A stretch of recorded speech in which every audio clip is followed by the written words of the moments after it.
People think flying is glamorous.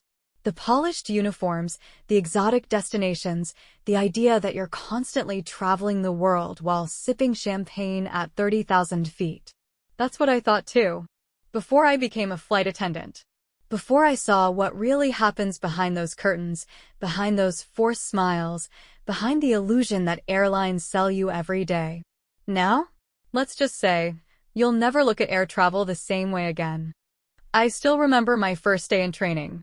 We were lined up, bright-eyed and eager, listening to an instructor tell us how we were about to enter the most exciting career in the world. "You're not just flight attendants," she said. "You're the face of the airline. The heart of the passenger experience." It sounded inspiring. It made us feel important. What she didn't mention, that our actual job was less about glamour and customer service, and more about survival, exhaustion, and keeping people calm while pretending everything is fine. Because here's the truth. Flying isn't what you think it is. And if passengers knew what we knew, they'd probably never feel safe in the air again. Most people assume flight attendants are just glorified waitresses in the sky, that we're there to serve drinks, smile, and make small talk while you stretch out in your seat, watching the clouds drift by. But the reality? We're trained for one thing first and foremost: handling disasters. Fires, medical emergencies, violent passengers, landing in the ocean, decompressions, and yes, even preparing for a crash.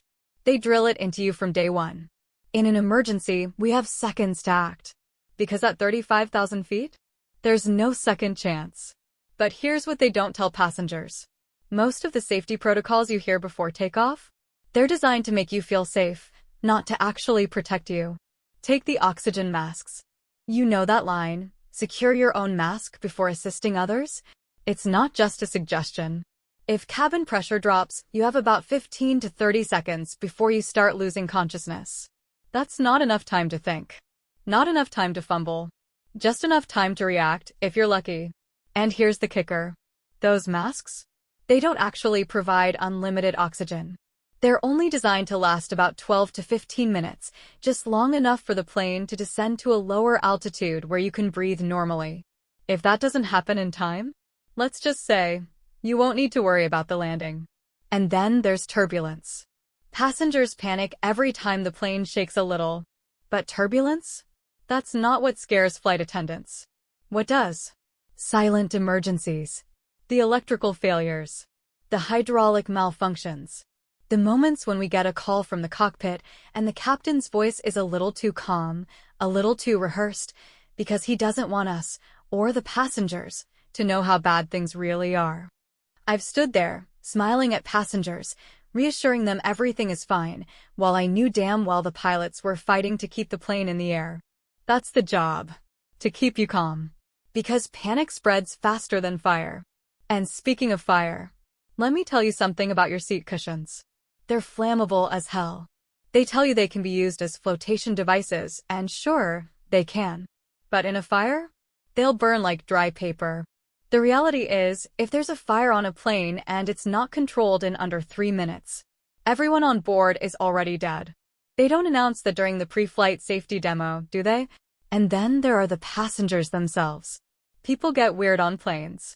Something about being locked in a flying metal tube with strangers makes people forget basic human decency. I've seen grown men fight over an armrest. I've seen couples break up mid-flight, screaming at each other so loudly the pilots had to be notified. I've seen businessmen get drunk off cheap whiskey and try to grope the flight attendants like we're their personal entertainment. But the worst? The medical emergencies. Because let me tell you something most passengers don't know. There's no guarantee that help is coming. If you have a heart attack mid-flight, we'll do what we can. We're trained in CPR. We have a limited medical kit. But we're not doctors. And if you need serious help, the pilots can try to land if there's an airport close enough. If not, they'll just keep flying, hoping you make it to the destination alive. That's why we always ask before takeoff any doctors on board, because once we're in the air, you're on your own. I know what you're thinking. If flying is so dangerous, why don't we hear about more accidents? Because airlines bury the bad stories. Most close calls? You never hear about them. Emergency landings, technical failures, situations where pilots barely regain control, they don't make the news. Because if people really knew how often things go wrong, no one would ever fly again. I didn't start this job to lie to people. I wanted to travel. I wanted adventure. Instead, I got exhaustion, anxiety, and a front-row seat to the reality of air travel. Now, after everything I've seen, I can't fly without noticing every single little thing that could go wrong. And if you keep listening to what I have to say, you won't either. I used to love airports. The smell of coffee and jet fuel. The constant movement. The feeling that the entire world was within reach. Then I became a flight attendant. And suddenly, everything I once found exciting and glamorous turned into a game of survival. Because behind the polished uniforms, behind the customer service smiles, behind the illusion that flying is this sophisticated, elegant experience, there's a reality that passengers will never see. A reality that, once you know it, you can't unsee. Let's start with the basics. The planes you're flying on? They're a lot older than you think. Most commercial aircraft stay in service for decades, sometimes over 30 years. You might board a plane thinking it's brand new because the seats look fresh, the lighting is sleek, and the safety cards are crisp. What you don't see. The parts you're actually depending on, the engines, the electrical systems, the landing gear, have been used and reused for years. And airlines? They don't replace anything unless they absolutely have to. Because maintenance costs money. So unless a part is legally required to be changed or is literally falling apart, it stays. And that includes the wiring, the hydraulics, and yes, the oxygen masks you'd be depending on in an emergency. And then there's the water on board. Here's something I tell everyone I know. Never drink the airplane coffee or tea. Just don't. Because the water used to make it, it comes from a tank that's rarely, if ever, properly cleaned. The testing we've seen? It shows bacteria, mold, and things you don't want anywhere near your mouth. And no, boiling it doesn't completely fix the problem. That's why, when I see passengers ordering coffee, I smile politely, but inside, I'm thinking, good luck. The only safe thing to drink on a plane? Bottled water. And even then, I wouldn't let that bottle touch the tray table. Because those? They don't get cleaned between flights. Let's talk about those tray tables for a second. Passengers assume airlines thoroughly clean the planes between flights. They don't. Turnaround times are too fast, flights land, and within an hour or so, they're taking off again. That means the so-called cleaning crew has a few minutes, max, to wipe down surfaces and pick up trash. And when I say wipe down, I don't mean with disinfectant. Most of the time, it's a dry rag. Maybe a damp one, if you're lucky. So that tray table you're using to eat your overpriced airline meal? Yeah, someone probably rested their bare feet on it an hour ago. And the seat pocket you just stuffed your phone into? Passengers have used those for dirty tissues, diapers, even vomit bags that didn't quite make it to the bathroom. So trust me on this. Don't put anything in there unless you're okay with whatever mystery substances are already inside. And speaking of bathrooms, ever notice how the lavatory door can be opened from the outside? There's a hidden latch under the sign that says lavatory, flip it up, and the door unlocks instantly. That's not a safety hazard, it's intentional. Because passengers pass out in there. A lot. It's one of the most common in-flight medical emergencies. People lock the door, slump over, and the next thing you know, we're using that hidden switch to drag an unconscious body out into the aisle. And when that happens, there's no magical medical team rushing in to save them. It's just us.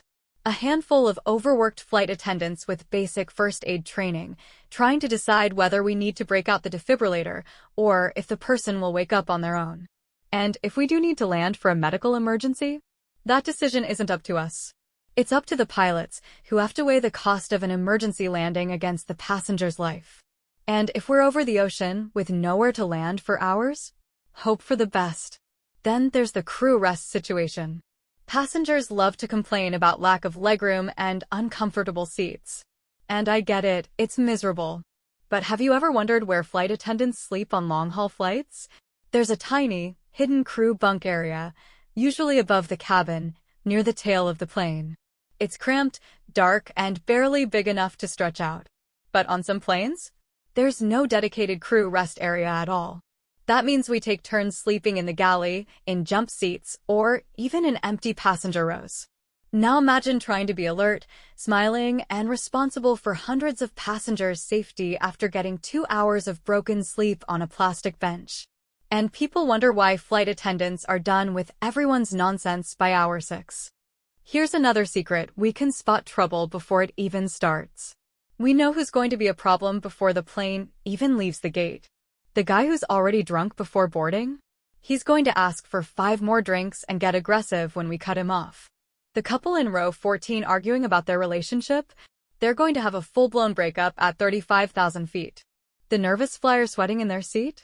They might vomit, panic, or need medical attention before we land.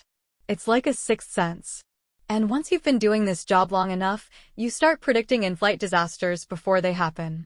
So now, when I fly as a passenger, I see everything. I notice when the flight attendants are whispering in the galley because something isn't right.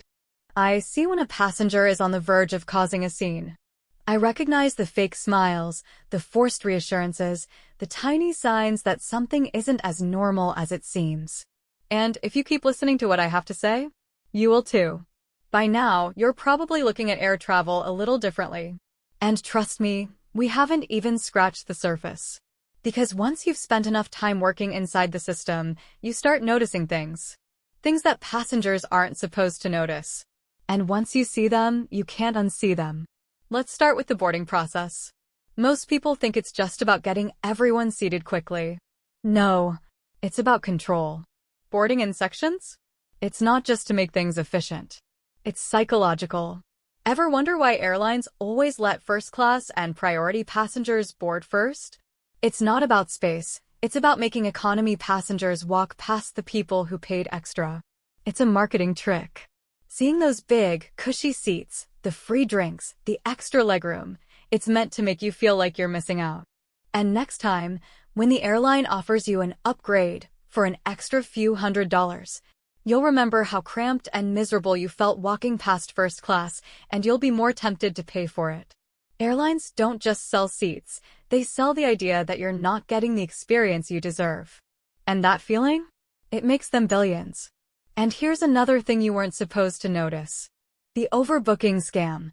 You know how sometimes flights are overbooked and passengers are bumped off involuntarily? That's not an accident. It's deliberate. Airlines sell more tickets than they have seats because they know some people won't show up. And if too many passengers actually arrive, they start offering voluntary compensation to get people to switch flights. And if nobody volunteers, they choose someone to kick off. That's right, if you're unlucky, you can be forced off a flight you already paid for. And no, your ticket doesn't guarantee you a seat. It guarantees you a chance at a seat. Welcome to the airline business. Then there's the real reason flight attendants greet you at the door. Ever wonder why we stand there, smiling, making small talk as you board? It's not just for good service. We're assessing you. We're looking for passengers who are intoxicated before takeoff. Passengers who look like they could become aggressive. Passengers who are strong enough to help in an emergency.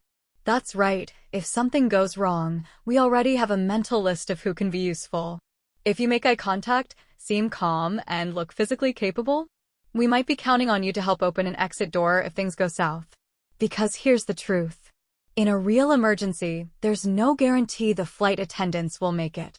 And if we don't, we need passengers who can step up and take control. And speaking of emergencies, let's talk about your chances of survival. Most passengers assume that if a plane crashes, everyone dies. Not true. Most crashes are survivable if you react fast enough. And that's why your seat matters. Statistically, the safest seats are toward the back, near the exits. Why? Because in a crash, the front of the plane usually takes the worst impact. And if you're sitting near an exit, you have a better chance of getting out before fire, smoke, or debris traps you inside. That's also why we tell you to count the rows to the nearest exit. Because in a real emergency, the cabin will be filled with smoke, and you won't be able to see. The people who survive? They're the ones who already know the fastest way out, without having to think. But here's something most people don't know. Surviving the crash isn't always the hard part. Sometimes, the hard part is what happens after. Because let's say your plane crash lands in the ocean. Movies make it seem like you'll have plenty of time to calmly exit the aircraft, slide into a raft, and wait for rescue. That's not how it works.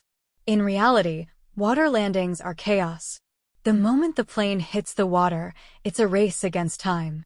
If the fuselage doesn't break apart on impact, it might start sinking within minutes. And if you're stuck inside when that happens, you're not making it out.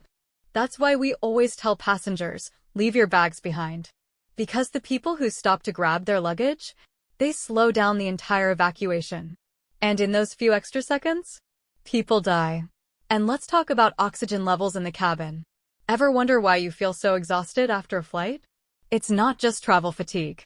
It's low oxygen. Airlines deliberately lower cabin oxygen levels to reduce fuel costs. Less oxygen means your body works harder to stay alert. You feel drowsy and less likely to cause trouble. You're more dehydrated, which makes you more likely to buy drinks. And yes, that's why alcohol hits you harder on a plane. Your body is already struggling with low oxygen levels, so when you drink, it affects you twice as fast. Now, here's something passengers never think about. Have you ever been on a flight where the lights dim just before landing? That's not just to help you sleep. It's a safety measure. If a plane crash lands at night, your eyes need to adjust to darkness fast so you can find your way out. That's why we dim the lights. It's also why we ask you to raise your window shades during takeoff and landing. Not because we're controlling you, but because it lets us see if there's fire, smoke, or debris blocking an exit. Every little thing we tell you to do, there's a reason. It's just that we don't always tell you what it is. After years of working flights, I started seeing everything differently. Passengers think flying is safe and effortless. But I know how much of it is luck, manipulation, and carefully hidden risk. And once you've worked in the industry, you never stop seeing the cracks in the system. So next time you step onto a plane, pay attention. Because once you know what to look for, you'll realize you were never supposed to notice these things. The more time I spent as a flight attendant, the more I realized passengers don't know half of what really goes on during a flight. And that's intentional. Airlines rely on keeping people in the dark because if passengers really knew how the industry operates, how safety protocols actually work, and how many corners are cut behind the scenes, most of them would never set foot on a plane again. So let's keep going. Because once you start paying attention, you'll see that everything about air travel is designed to keep you controlled, unaware, and just comfortable enough to keep coming back. Ever wonder why airline food tastes weird? It's not just because it's reheated in tiny metal trays. The truth is, your sense of taste changes at altitude. When you're flying at 35,000 feet, the combination of dry cabin air and low pressure dulls your ability to taste and smell by up to 30%. That's why airlines load meals with extra salt, sugar, and artificial flavors to compensate for the fact that your taste buds aren't working properly. But here's where it gets worse. The food? It's not made fresh for your flight. Most airline meals are prepared days, sometimes weeks, in advance. They're cooked in industrial kitchens, frozen, and then stored until needed. When you eat on a plane, you're eating food that's been sitting for days, defrosted, and reheated multiple times. And don't even get me started on the mystery meat in chicken or beef. I've seen flight catering workers refuse to eat the same meals they pack onto planes. That should tell you something. And let's talk about pilots. Passengers assume that pilots are always fully alert, well-rested, and in total control of the aircraft. If only that were true. The reality? Pilots fall asleep in the cockpit all the time. It's not even a secret within the industry. Long-haul flights are exhausting, and even though there are strict rules about rest, fatigue is a constant problem. There have been plenty of cases where both pilots accidentally fell asleep at the same time, only waking up when an alarm went off. And those intercom announcements from the cockpit? The ones where the captain reassures everyone that everything is going smoothly? Sometimes they're pre-recorded. Yes, some airlines use automated pilot announcements to make passengers feel reassured, even when the actual pilots are busy dealing with something behind the scenes. Let's talk about turbulence. Passengers freak out over turbulence, gripping their armrests like the plane is about to drop out of the sky. But turbulence isn't the problem. It's the unexpected turbulence that's dangerous, the kind that hits without warning. Most turbulence is predictable. Pilots know when they're flying into rough air, and we brace for it. But sometimes, turbulence comes out of nowhere, and that's when things get bad. I've seen passengers launched out of their seats, hitting the ceiling because they ignored the seatbelt sign. I've seen drink carts thrown across the cabin, knocking into people like bowling pins. And I've seen flight attendants break bones because they didn't have time to sit down before the turbulence hit. That's why we always tell passengers to keep their seatbelts on, even when it looks calm. Because when turbulence comes out of nowhere, you won't have time to react. Now, let's talk about in-flight emergencies. Most passengers assume that if something serious happens, the airline will always prioritize their safety. I wish that were true. But the reality is, airlines are businesses first. I've been on flights where an engine failed midair, where a fire started in the galley, where a passenger had a medical emergency, and we had to decide whether to land or keep flying. And let me tell you, money plays a big role in those decisions.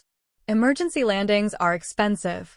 They cost airlines tens of thousands of dollars in fuel, fees, and rescheduling. So when a passenger is having a medical emergency, the airline doesn't just ask, "Can we save them?" They ask, "Can we afford to land this plane?" If the passenger is still conscious, still breathing, and there's a chance they'll survive until we reach the destination, we keep flying.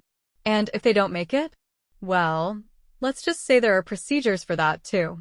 Speaking of which, what happens when someone dies on a flight? It's not as rare as you'd think. I've seen it happen. And no, we don't announce it over the intercom. That would cause panic. Instead, we follow protocol. If there's room, we move the body to an empty row or the galley. If the flight is full, we cover them with a blanket and leave them in their seat. Yes, that means if you're flying on a long-haul flight and the person next to you suddenly stops moving, you might be sitting next to a dead body for hours. It's not dramatic. It's not like the movies. There's no emergency landing unless it's absolutely necessary. The reality is, airlines treat death like an inconvenience. Something to deal with quietly so the rest of the passengers don't freak out. And let's talk about the real reason flight attendants look so polished. Most passengers assume our uniforms, makeup, and strict appearance guidelines are about looking professional. That's only half true. The real reason? It's about control. Airlines enforce strict grooming standards because they know that when flight attendants look polished, put together, and in control, passengers feel calmer. Passengers don't want to see a flight attendant who looks tired, stressed, or messy, because that would remind them that flying isn't as safe as they think. So we smile. We keep our uniforms pristine. We fix our hair and apply perfect lipstick even after a 14-hour shift. Not because we want to, because it makes you feel safe, even when things are far from okay. After years of working in the air, I started realizing that everything about flying is carefully designed to keep passengers just comfortable enough to keep flying. The fake sense of security. The hidden risks no one talks about. The emergencies that are handled just quietly enough to avoid bad PR. Most people never notice. Because most people don't want to know. But once you've worked behind the curtain, you can't unsee it. When you step onto a plane, you probably assume that everything is under control, that the pilots have everything handled, that the flight attendants know exactly what to do in an emergency, that the plane itself is a perfectly engineered machine designed to handle anything that might happen. That's what airlines want you to believe. But after years working as a flight attendant, I can tell you, control is an illusion. Because in reality, every flight is a mix of luck, improvisation, and hoping that nothing goes wrong. And when something does go wrong, passengers are the last ones to know. Let's start with pilots. Most people imagine pilots as calm, confident professionals who could land a plane blindfolded if they had to. That's the image airlines sell. The truth? Pilots are just as tired, overworked, and sometimes unprepared as everyone else. I've seen pilots who were so exhausted before a flight that they could barely keep their eyes open during takeoff. I've seen pilots get lost mid-flight, double-checking their instruments because they weren't sure if they were on the right approach. I've even been on flights where the pilots miscalculated fuel levels, forcing them to change course at the last minute because they wouldn't have made it otherwise. And when something really serious happens, the pilots don't always know what to do. I once worked a flight where we had a total electrical failure midair. No cockpit lights. No navigation. No way to communicate with air traffic control. The pilots? They were as scared as we were. They stayed calm on the outside, but I could see it in their eyes. They were guessing. And in that moment, I realized something terrifying. At 35,000 feet, sometimes, there's no one coming to save you. And let's talk about emergency landings. Most passengers assume that if something goes wrong, the pilots will immediately land the plane. That's not how it works. Emergency landings are complicated, expensive, and sometimes more dangerous than just continuing the flight. I was once on a flight where an engine started leaking fuel. We knew it was bad. We knew it was a risk. But the pilots kept flying for another hour before landing. Why? Because landing at the nearest airport would have cost the airline hundreds of thousands of dollars in penalties and rerouting. So instead of taking the safest possible route, we took the most financially convenient one. That's the reality. Money comes first. Passengers come second. And then there's security. People love to believe that airport security is strict, thorough, and designed to catch anything suspicious. It's not. Security checks are mostly theater, designed to make passengers feel safer without actually making flights more secure. I've seen people sneak all kinds of things onto planes. I've seen pocket knives get through security. I've seen passengers smuggle alcohol, pills, even weapons in creative ways. And I've seen drunk, aggressive passengers get on board even after causing trouble at the gate. Because at the end of the day, airlines don't want to delay flights.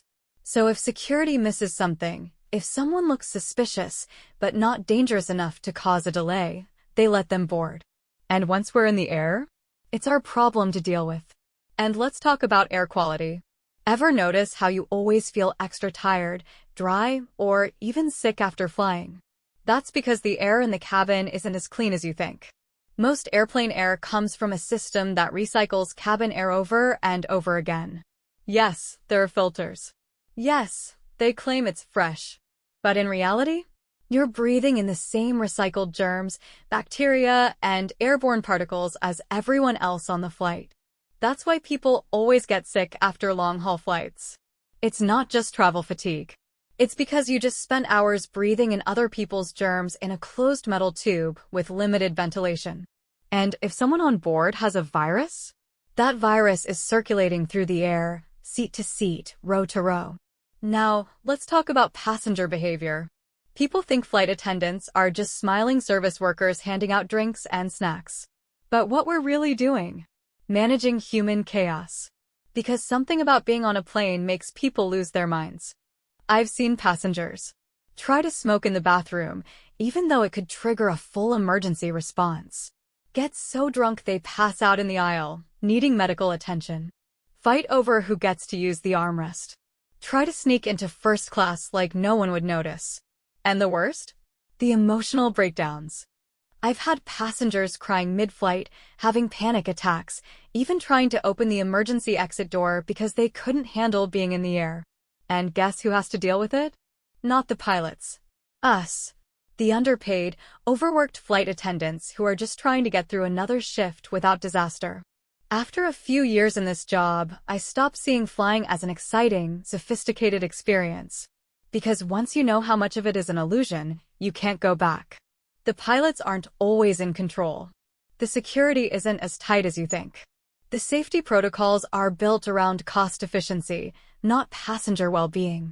And the only reason most people don't notice? Because the system is designed to keep you from asking questions. But once you start asking, you'll never see flying the same way again. The thing about working in the airline industry is that, over time, you stop seeing flying the way passengers do. The excitement? The glamour? The trust in the system? It all fades. Because once you've spent enough time behind the curtain, you start noticing things you were never supposed to see. And the more you notice, the more you realize that most of what passengers believe about flying is a carefully constructed illusion. One that airlines are desperate to maintain. Because if people really knew how things worked up here, they'd think twice before ever stepping on a plane again. Let's start with fuel. Passengers assume that every flight is fueled to the max, that planes are always stocked with enough gas to handle any unexpected diversions. That's not true. Airlines don't fuel planes to full capacity unless they absolutely have to, because fuel is heavy. The more fuel a plane carries, the more weight it has, and the more it costs the airline to fly. So instead of filling up every time, they calculate just enough fuel for the planned route, plus a little extra for contingencies. And when I say a little, I mean just enough to get to an alternate airport if absolutely necessary. But what if multiple airports are unavailable? What if bad weather, emergencies, or other delays stretch that extra fuel too thin? Well, let's just say that's when pilots start getting real creative with their landing options. Passengers never hear about those close calls. But I've been on flights where the fuel levels were so low that if we had to circle for even 10 more minutes, we wouldn't have made it to the ground. And then there's your luggage. Ever wonder why airlines lose bags so often? It's not because the baggage system is outdated or inefficient. It's because the airline doesn't actually care about your bags. Checked luggage is a low priority compared to the airline's bottom line. The way airlines see it, if a plane is running late, it's better to take off without all the bags than to risk missing a departure slot and causing further delays. So if baggage handlers don't load everything in time, too bad. And that fragile sticker you put on your bag? Yeah, we all know it means nothing. Bags are tossed, crushed, stacked, and occasionally even left out in the rain before getting loaded onto the plane. And if your suitcase happens to break open mid-flight, well, that's how airport lost and found ends up with piles of random socks, shoes, and electronics that no one ever claims. Now, let's talk about why planes are so cold. Ever notice how airplane cabins are always freezing? Passengers complain, but the temperature stays low. That's not an accident. Cold cabins help prevent medical emergencies. When people sit for hours in a warm, pressurized environment, their risk of fainting increases. So airlines keep the cabin cold to reduce the number of passengers passing out mid-flight. It's also why we sometimes accidentally keep the cabin lights dim. A dim cabin keeps passengers calmer and more subdued, which means fewer in-flight issues for us to deal with. Because trust me, once the lights go up, the chaos starts. And speaking of chaos, let's talk about pets on planes. People love bringing their dogs and cats on flights, assuming they'll be safe and comfortable in the cargo hold. What they don't realize: the cargo hold is not designed for comfort. Even though the pet section is pressurized, temperatures can fluctuate wildly. And the noises? It's loud down there. Deafeningly loud. Between the engines, the landing gear, and the shifting cargo, animals are exposed to hours of non-stop noise and turbulence. I've seen pets come off flights so traumatized they won't stop shaking. And sadly, I've also seen cases where pets didn't survive the journey.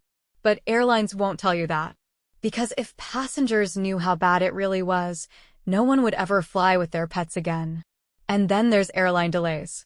Passengers assume that when a flight is delayed, it's because of weather or mechanical issues. But the truth? Most delays aren't about safety. They're about scheduling and money. I've been on flights that were ready to go, fully fueled, pilots in the cockpit, but we couldn't leave. Why? Because the airline was waiting to fill more seats. If a flight isn't full enough, airlines will sometimes delay takeoff just long enough to allow more last-minute bookings. And if that means passengers miss connections, that's their problem. Because as long as the airline can technically justify the delay, they don't have to compensate anyone. It's all just another profit game. And finally, let's talk about what happens after you land. Passengers assume that once they get off the plane, the crew just goes home or gets a break. No. Most of the time, we're back in the air within an hour. On long-haul flights, we might get a short layover, but rest periods are barely enough to recover. I've worked flights where I got less than 4 hours of sleep before being expected to do another full shift. And passengers wonder why flight attendants look exhausted. We're not just tired. We're pushed to our limits. And when passengers are rude, demanding, or just plain oblivious to what we go through, Let's just say we notice. After years in this industry, I stopped believing in the illusion of air travel.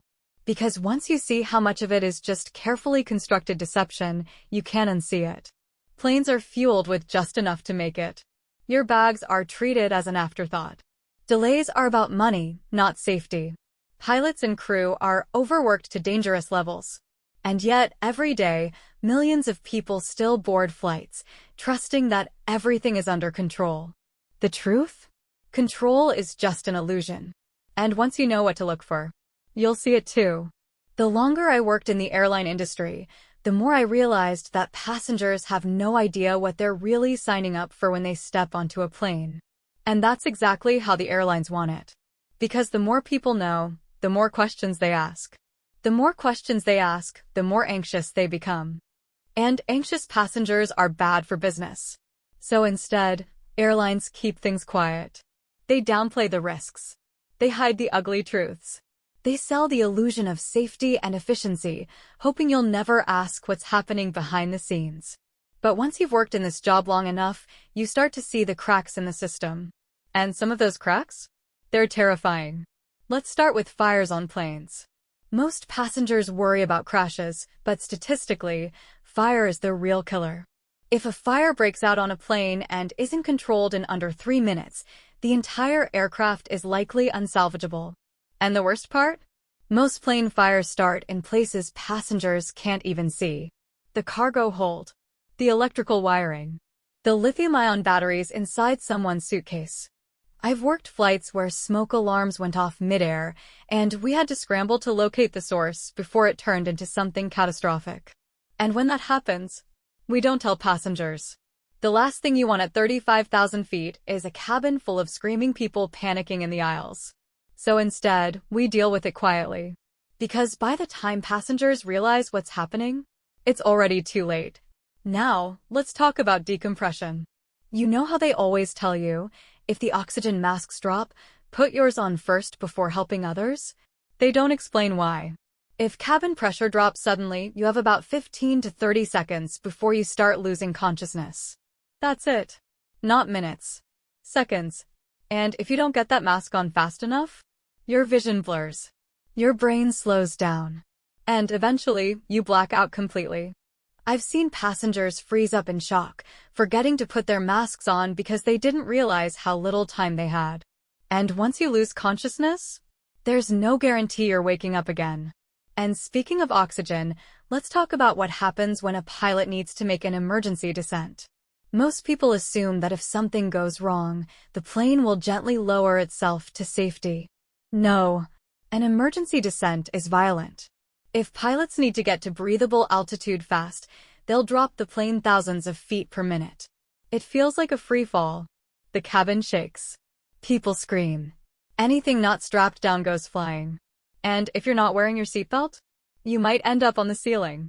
I've seen passengers injured badly during sudden descents, not because of the emergency itself, but because they were too relaxed to take the seatbelt sign seriously. And let's talk about the most disgusting part of flying, something passengers never even think about. The water system. Every time someone washes their hands in the airplane bathroom or gets a cup of tea or coffee, they're using water from the plane's onboard storage tanks. Tanks that are almost never properly cleaned. I've seen tests done on aircraft water supplies and the results? Bacteria, mold, microbes you don't even want to think about. And yes, boiling the water for coffee helps, but it doesn't eliminate everything. I always tell people, never drink anything on a plane that isn't poured from a sealed bottle. Because that coffee you're sipping? It might have come from a tank that hasn't been sanitized in years. And now, let's talk about runway near misses. Passengers assume that once the plane is on the ground, the danger is over. But that's not true. Because one of the biggest risks in aviation happens on the ground. Every year, there are hundreds of near collisions on runways around the world. Pilots mishear instructions. Ground crews miscommunicate. Planes accidentally cross paths. And sometimes, it's seconds away from disaster. I've been on flights where we had to abort a takeoff at the last possible second because another plane was on the same runway, directly in our path. And if the pilots hadn't caught it in time, it would have been catastrophic. But the airline won't tell you that. They'll just call it a minor delay and move on. And here's another thing most passengers don't realize. Not all landings are completely in control. I've been on flights where we landed with one engine shut down. I've been on flights where we landed without flaps because they failed mid-flight. And I've been on flights where we touched down so hard that we thought the landing gear might collapse. Passengers always clap when a flight lands safely. But if they knew how many landings were actually close calls, they'd probably be praying instead. After years in this industry, I started realizing something. Flying is not about perfection. It's about calculated risks. Planes don't always land the way they should. Pilots don't always get enough rest. Flight attendants don't always have the answers. But as long as everything seems fine, passengers keep booking tickets. Because that's the biggest illusion of all. People don't fly because it's safe. They fly because they trust that the system won't fail them today. And most of the time, that trust is blind. The longer I worked as a flight attendant, the more I realized passengers don't fly because they know it's safe. They fly because they believe it's safe. And that belief? It's carefully maintained by airlines, by airports, by the entire industry. Because if people knew the full truth, the hidden dangers, the cost cutting, the sheer number of near misses that never make the news, they'd think twice before stepping onto a plane. And that would be bad for business. Because at the end of the day, air travel isn't built on safety. It's built on profit. And passengers? They're just part of the equation. Let's talk about how airlines manipulate passengers without them even realizing it. You know how flights always seem to be delayed just a little bit, but then, miraculously, they make up time in the air? That's because airlines lie about flight times. They pad the schedule, adding extra time to make it look like flights are longer than they actually are. So when a flight is scheduled to take 2 hours, but lands in 1 hour and 40 minutes, passengers think, wow, we landed early. No, you didn't land early. You landed exactly when the airline expected, but they added buffer time so you wouldn't complain. And when flights do get delayed, it's not always about weather or maintenance. Sometimes, airlines delay flights intentionally because they're waiting for more passengers to book last-minute tickets. Because every extra seat they sell, that's more money in their pocket. And here's something else airlines never admit. Most of their policies are designed to make you spend more money. Ever wonder why you can't bring a carry-on bag for free anymore? It's not about space. It's about forcing passengers to check bags so the airline can charge you for it. And those baggage fees? They're worth billions. Same with seat selection fees. Airlines intentionally separate groups of travelers when assigning seats, so people feel pressured to pay extra just to sit next to their own family. And food? Let's just say, if you think you're getting a good meal at 35,000 feet, you're fooling yourself. Let's talk about how airlines avoid responsibility when things go wrong. Ever been on a flight where your bags didn't arrive? The airline will tell you, we're doing everything we can to locate them. What they don't tell you is that they use a third-party company to handle baggage claims, one that has zero incentive to rush. And if your flight gets canceled, the airline will blame the weather, even when other airlines are still flying the same route. Why? Because if they say it's a weather delay, they don't have to compensate passengers. And if you're stranded overnight, they'll tell you, unfortunately, we don't cover hotel costs in this situation. Even though they absolutely could. They just choose not to. Let's talk about airline crews. Passengers assume flight attendants live glamorous lives, staying in fancy hotels, getting paid to travel the world. That's the illusion. The reality? Most of the time, we're exhausted, underpaid, and running on minimal sleep. On short layovers, we stay in cheap airport hotels, sometimes barely getting 5 hours of rest before we have to be back in uniform, smiling for another flight. And guess what? We don't even get paid for boarding. That's right, flight attendants aren't paid until the doors close. So all that time we spend helping passengers, stowing luggage, dealing with problems before takeoff? That's unpaid labor. And delays? If a flight is delayed while passengers are waiting, we don't get paid for that either. So when you see a flight attendant looking irritated during boarding, it's not because we hate passengers. It's because we're working for free. And here's something passengers never think about. What happens to your health after spending hours on a plane? People always say, I get sick every time I fly. There's a reason. Airplane cabins are the perfect breeding ground for bacteria and viruses. The air is recycled, the tray tables are rarely cleaned properly, and passengers are packed shoulder to shoulder, breathing in the same stale air for hours. And if someone on board is sick, it spreads. That's why flight attendants rarely touch anything without sanitizing first. We see how dirty these planes really are. And trust me, you wouldn't want to know what's crawling on your seat. And finally, let's talk about why airlines will never make flying truly comfortable. Passengers assume that as technology improves, seats should get bigger, legroom should increase, and flying should get more comfortable. That will never happen. Because airlines profit from discomfort. The worse economy class is, the more desperate people are to pay for upgrades. It's intentional. They want you to feel miserable in a middle seat. They want you to crave extra legroom.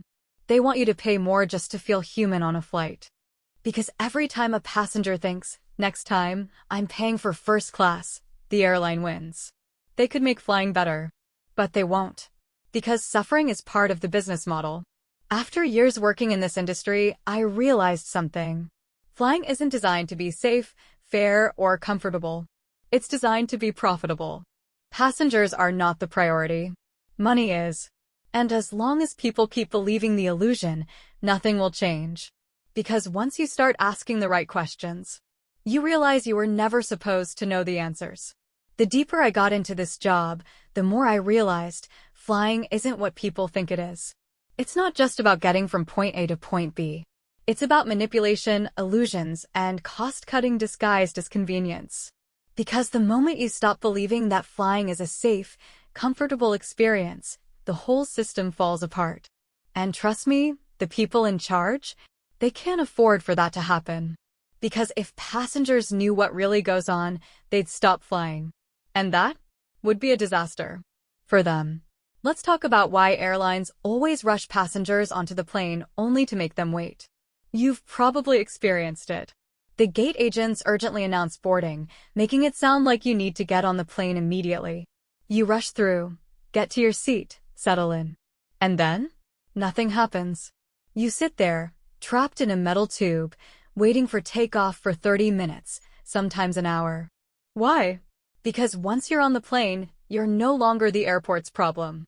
Airports want passengers off the ground, out of the terminal, and no longer using resources.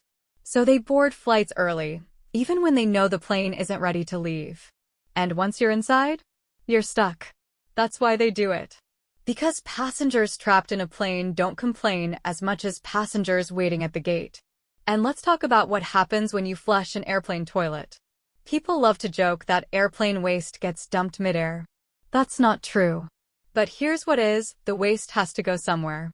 On some aircraft, the waste is stored in a tank that is so poorly designed that it sometimes leaks during flight. Yes, that means if you ever see a mysterious blue liquid leaking from a plane after landing, you should probably avoid stepping in it. And if the waste tank gets too full before landing? Well, let's just say I've seen more than one horrified maintenance worker open the hatch and get hit with something they weren't prepared for. And then there's the turbulence lie. Passengers assume pilots always know when turbulence is coming. But that's not true. There's something called clear air turbulence. It's completely invisible and can hit without warning. When it does, the plane drops instantly. I've been on flights where drinks flew to the ceiling, passengers hit their heads on overhead bins, and flight attendants were thrown into the aisles. And the pilots?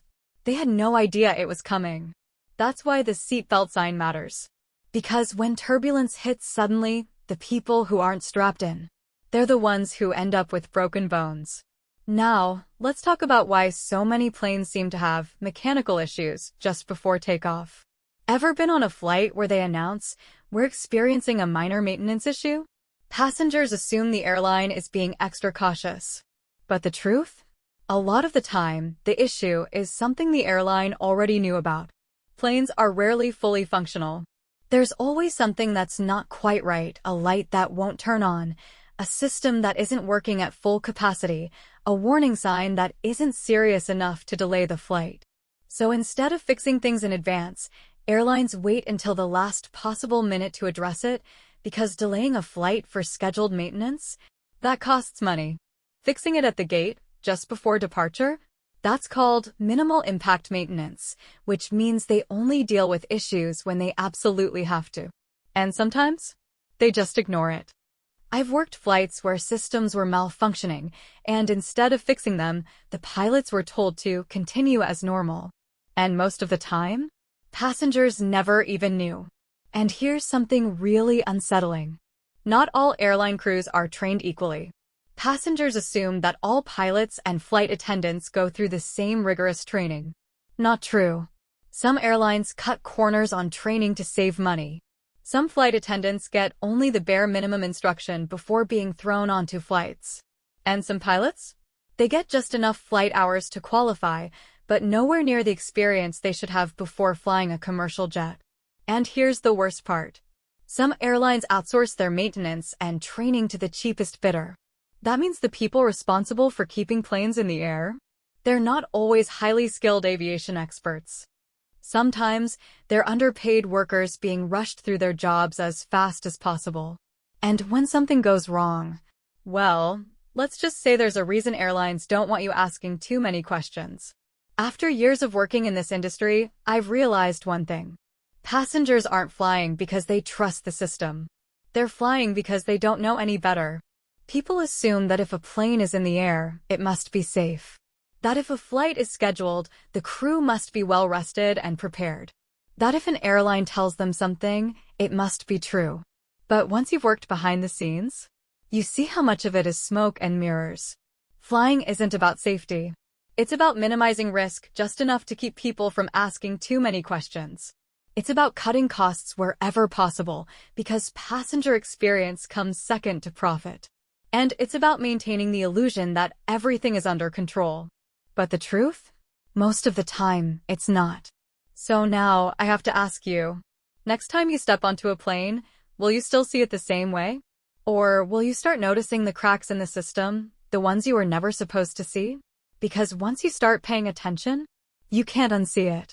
After everything I've seen, after all the flights, the close calls, the things I was never supposed to talk about, I can say one thing with absolute certainty, flying is not what you think it is. People step onto planes every day, trusting the system. Trusting that the pilots are fully in control. Trusting that the plane is well maintained. Trusting that if something goes wrong, the airline will always prioritize their safety.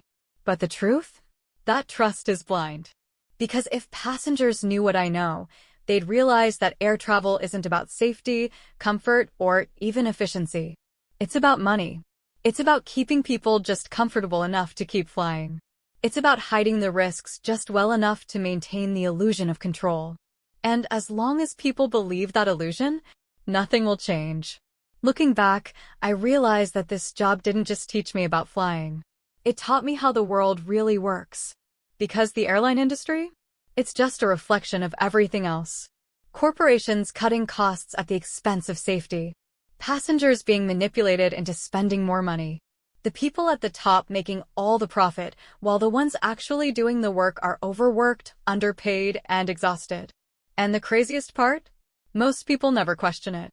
Because the system is designed to keep them distracted, comfortable enough, and always moving forward without looking too closely. But once you start asking questions, you can't stop. I've told my story. Now I want to hear yours. Have you ever experienced something on a flight that made you question everything? Have you ever noticed something that didn't seem right, but you brushed it off because you didn't want to believe it? Have you ever worked in an industry where you saw how much of it was a lie, but no one else seemed to notice? Because I promise you, this isn't just about flying. This is about how the world operates. So if you've ever had a moment where you saw behind the curtain, where you realized something wasn't what it seemed, tell me about it. Because once you start paying attention, you'll realize you were never supposed to know the truth.